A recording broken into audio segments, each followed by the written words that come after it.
La globalisation du monde, c'est un phénomène qu'on ne décrit plus de nos jours, car c'est un phénomène qui est visible, palpable à l'œil nu. Les marchés sont de plus en plus interconnectés les uns aux autres. Les marchés dépendent des uns des autres. L'investissement également est un produit qui devient globalisé. L'environnement et même la migration sont également des phénomènes qui sont des phénomènes de globalisation.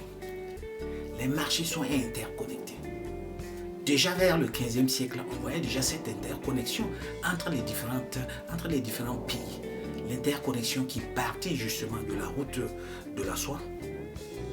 Mais à l'heure actuelle, cette globalisation est tellement visible qu'une entreprise nationale ne peut même plus être considérée comme une entreprise nationale.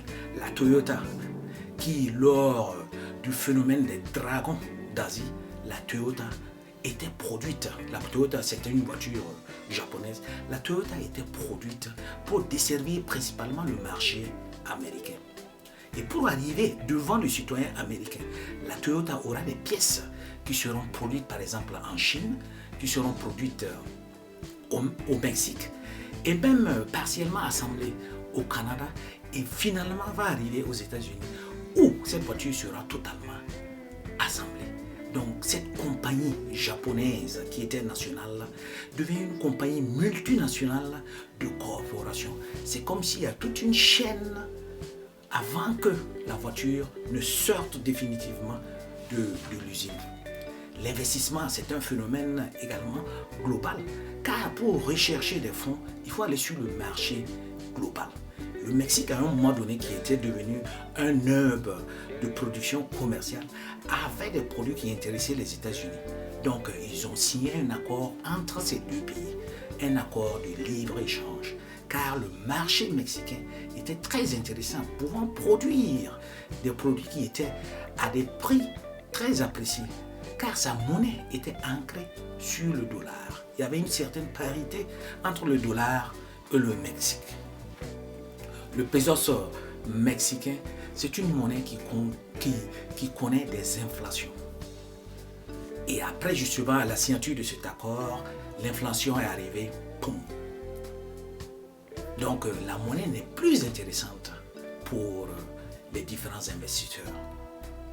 Alors que la grande compagnie d'investissement qui avait injecté des milliards dans l'économie justement mexicaine pour la faire partir, c'était une compagnie américaine, la Goldman Sachs. Cette compagnie, c'était une compagnie d'investissement. Et un problème se posait.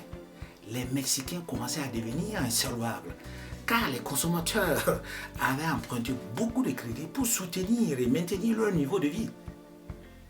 Et l'administration américaine avait un problème sous la main. Parce que la banque fédérale, la banque, si on peut dire, la banque centrale des États-Unis, venait justement d'augmenter son taux directeur. En augmentant son taux directeur, c'est-à-dire cela avait un impact sur le taux, justement, que les consommateurs empruntent pour... Donc, ce taux directeur, s'il augmente, automatiquement, les banques qui empruntent auprès de la banque centrale augmentent leur taux. Donc, ça veut dire que le crédit devient plus cher. Il faut rembourser beaucoup plus que ce que tu devais rembourser avant.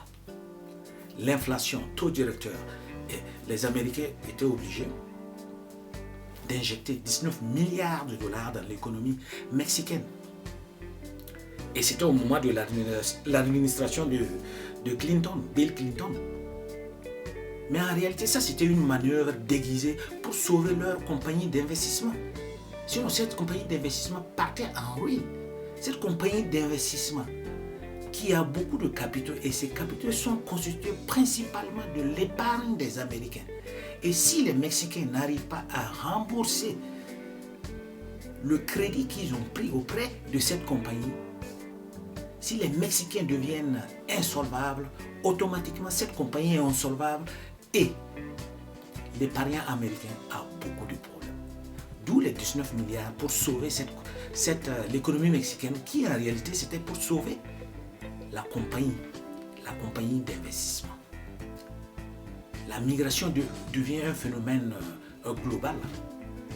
Le Sud a tendance beaucoup plus à aller vers le Nord, vers les pays qui ont beaucoup plus de richesses, les pays qui offrent plus d'opportunités. Les Sud-Américains et même les Caraïbéens se déplacent vers l'Amérique, vers les États-Unis, car l'agriculture américaine ne peut exister sans ses travailleurs. Au Moyen-Orient, les Pakistanais et même les Philippins travaillent au Moyen-Orient, justement dans les zones de puits de pétrole. Sans eux, il n'y aura pas de pétrole.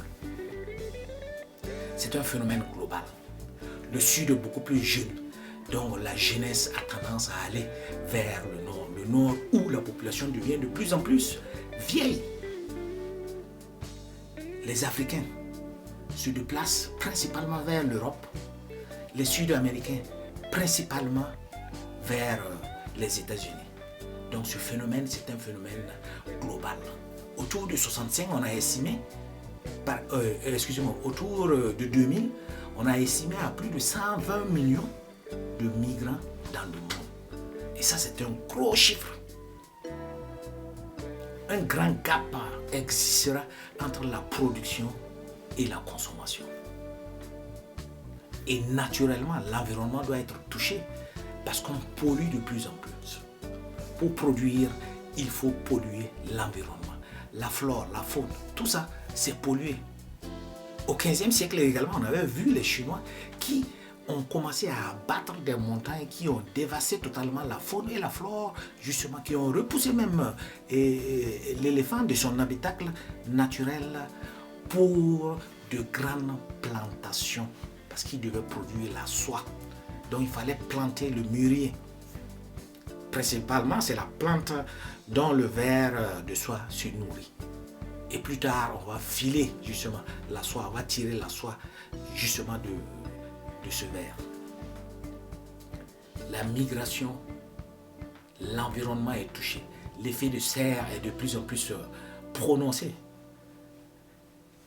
En 65, on a estimé que 500 000 personnes mouraient juste en consommant des polluants. C'est-à-dire en consommant l'air qui est pollué là. Cela va affecter leur vie. Cela va entraîner justement plusieurs décès.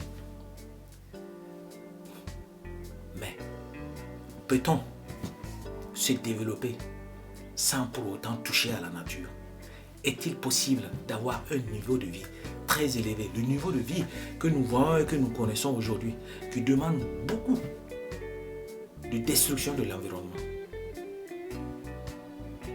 Des mouvements ont commencé à exister, des mouvements qui vont lutter contre ces effets de serre. Il y a même quelques accords qui seront signés pour réduire le taux de serre.